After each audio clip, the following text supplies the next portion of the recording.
is India Kern, and welcome to the Divorce Roundtable. Today I have Melina Rissone and I have Joanne Little. So we're going to be talking about real estate and divorce. We have three experts. We work all in divorce. So we want to answer your questions around real estate. So first, I'm going to let both ladies introduce themselves. So Melina Rissone, why don't you go ahead and tell everyone what you do? Thank you, India. My name is Melina Rissone. I'm a real estate collaboration specialist for divorce, and I'm also an associate real estate broker with Coldwell Banker West in San Diego. All right. Thanks, Melina. And Joanne, tell us about you. Hi, everybody. I'm Joanne Little, and I'm the owner of Divorce Help. Divorce Help is a mediation firm based here in downtown San Diego, as well as the second Saturday workshop. And the workshop is for divorce information. Awesome. So as we all know, because we see it, divorce and real estate can get a bit hairy, right? I mean, I see it. I know that when I was going through divorce, I had to make the big decision to keep or sell the house. I have to admit that I made an emotional decision. Thank goodness it all turned out well, but I do see people that go through divorce, and many times they will make a emotional decision versus a logical decision. So that's what, that's where I come in as a certified divorce coach. So Melina, are you seeing that much in your, with your clients? Yes, I see that a lot. And I understand it too. It's not always the best decision to have your emotions guide you, especially in the initial phases of the divorce. So we need to kind of really sift through that in the beginning. Mm-hmm, mm-hmm. And so we have some questions for Melina today because we hear these questions, right? And I, as a certified divorce coach, cannot answer them. So let's start with, should I keep or sell the house, Melina? That's usually one of the first questions they ask. It is usually one of the first questions. And I think that the financial aspect is most important to look at here. Is it even feasible to have this question on the table, or can we just push it aside because it's not simply not possible to keep the property? So generally, I have this be sort of like the guiding post initially, because there's no point in really going back and forth and have this be a big emotional turmoil if it's simply not possible to keep the property. So that's usually the first step here. And this is where Joanne comes in with the financial background and a loan officer that can help us kind of sift through the financials. Yeah. So Joanne, why don't you talk about, where you come in this, because I know with your financial background, you help people through this process and then making the logical decision. Sure, thank you. So obviously the house is generally one of the biggest assets in the community along with the retirement plans. And sometimes there's multiple pieces of property, sometimes just one. Homes, as we are speaking, can have an emotional connection. And also, if children are close to graduating from high school, there's that concern about, relocating them to another school district. So what we do, and one of the first steps, the first financial steps that I work with my clients on, is the disclosure activity, where we list all of the assets, debts, and verify income. During that discussion, during that disclosure meeting, we will talk about the real estate. First of all, whether or not somebody even wants to remain in the home. And then if they do, if there is, as Melina said, the viability to do that, to be able to refinance, ideally, get the other party off, and then be able to equalize them out of their community share of the property. So sometimes people will come in wanting to keep the house, not really realizing what a financial burden it would be, or at least exploring selling the house and then starting anew. So this is definitely a big decision that people have to make. It definitely can be an extremely emotional decision, much more emotional than the money in the bank accounts or retirement. Of course, that's a big deal too. But when it comes to the home and where your kids have been raised and where you lived and et cetera, it really is a big decision. So having the appropriate professionals available myself first to be able to identify things, see if either party even wants to keep the home, whether refinance is viable for one party to buy the other party out, or if a sale is inevitable, and trying to get your head around the fact that that's the direction you have to go. So I so much enjoy having this team to be able to work through those issues for many people. Yeah. And it's so true. I was just talking to a client yesterday and she was weighing the different paths. Okay, if I keep the house, I'm going to have to buy out my spouse. And then the question, or maybe I want a fresh start, because there's that too. I think some people get tied up with the idea of keeping the house because this is where my son took his first steps, when they may not be able to afford it. And there's something to be said about a fresh start. So I just want to point that out. Melina, there's another question that comes up a lot, and many people are looking that they will have to sell the house. They're divorced and they're going to have to sell the house. Do they need to renovate it or fix it up before they put it on the market? Yeah, very good question. So the first thing that I evaluate once the decision has been made whether or not the house is being sold or not, I tend to set an appointment, if at all possible, to do a walkthrough so I can take a look and see what kind of marketing strategy and pricing strategy can we set up here with this particular property. So I prefer to take a look at the home myself before I make recommendations. If that's not a possibility, we do like a video call, or also clients can send me videos or a picture so I can help analyze what would be the best solution to take here for this particular property. And then of course, I'm always sensitive to the fact who still lives in the property, are both still there. So sometimes it gets a bit tricky with making these type of visits. But we just navigate through that, and we'll do the best we can there to accommodate whatever the client feels is best.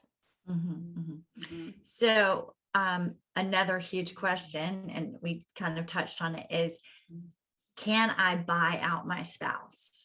So that's a big question. Yes. So tell us about that, Melina. Yeah, very good. So I do get this question a lot, and I cannot counsel properly without knowing the numbers. And that's where Joanne comes in. She helps to look at the entire financial picture. And once we can kind of get a better look at how much will be available for housing, for real estate, and for living in general, we can then attribute a portion of that towards how much would be available for a mortgage. And then we can look at getting a cash out refinance or a new home loan for this property, and consider how much would it be on a monthly basis, and does that fit the money that's available. And Joanne, do you have anything to talk about? Like, I'm sure you have something to weigh in Sure, on that subject. Yeah, I'd like to add a couple points. First, to the question on should I, fix the house up before we sell it.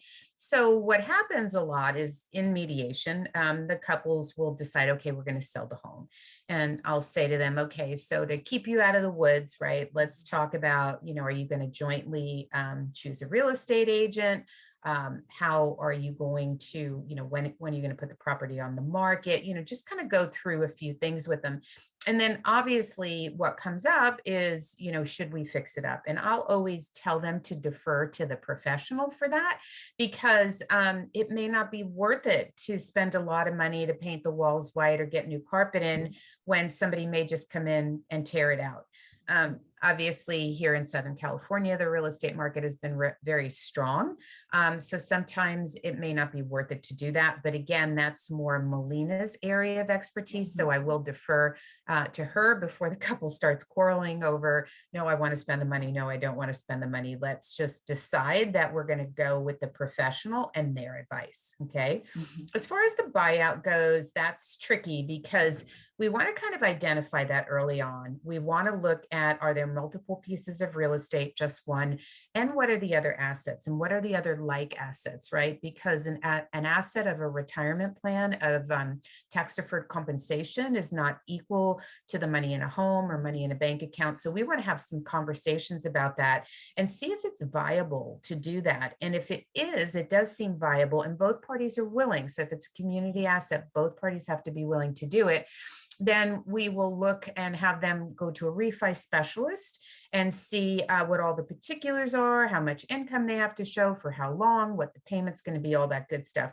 So these decisions are not made in a vortex. They do require, number one, in my opinion, being identified early on, so that as the divorce goes along and we start to decide on division of assets and debts, anything that we may do that would require some research or time is already rolling, right? You're not left with, okay, we're at the end of the process. Here's your marriage settlement agreement. Now go out and figure out how to move your retirement plans, figure out, you know, how to sell the house or whatever the case may be. So we like to jump on all of these types of decisions early, send the clients to the appropriate professionals so they can get the information they need to empower themselves, so we can help them negotiate, give them the information, and hopefully get on to a new life sooner rather than later.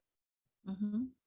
Awesome. Often what I do is once I saw the home or I have a good idea what its value is, I will make a recommendation as to what small renovations or improvements can be made to increase to get to the highest net for the couple to sell the property. And then I will establish a net sheet. That net sheet then I will provide to Joanne, and then she can use the estimated net sheet to go about her numbers there as well.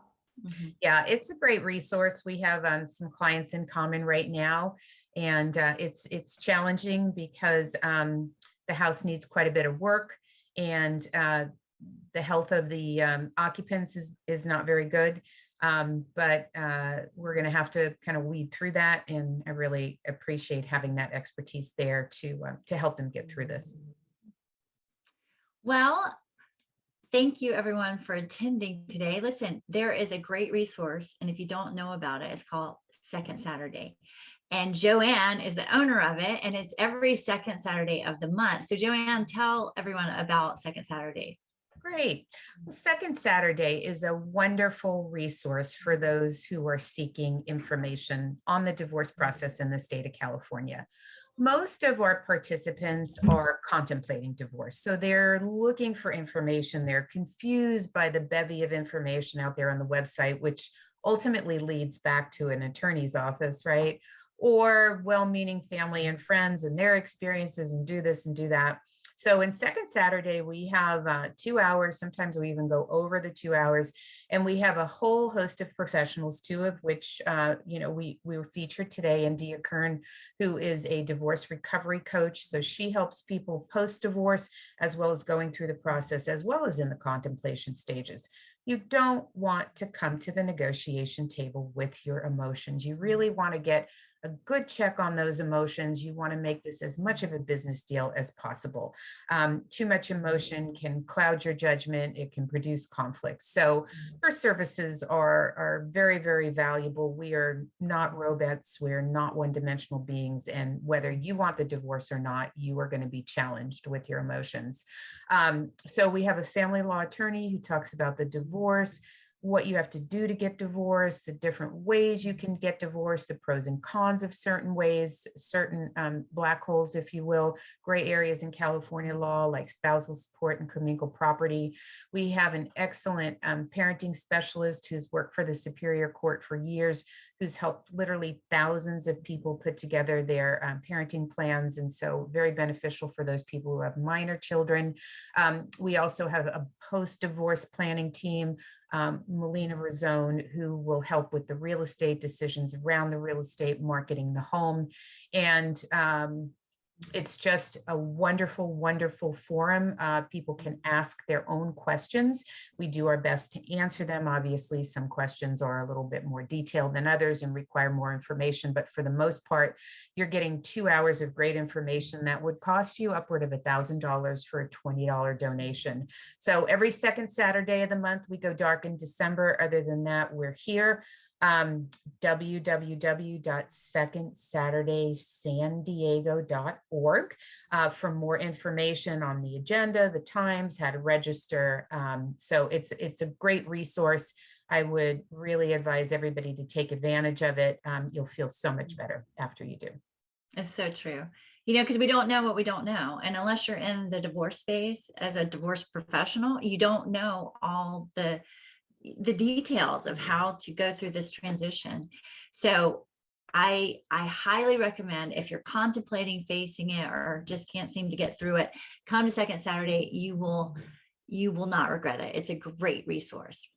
All right. So thank you, Melina. Thank you, Joanne. This has been a wonderful divorce roundtable. Thanks for joining me. And I hope that you out there found it helpful.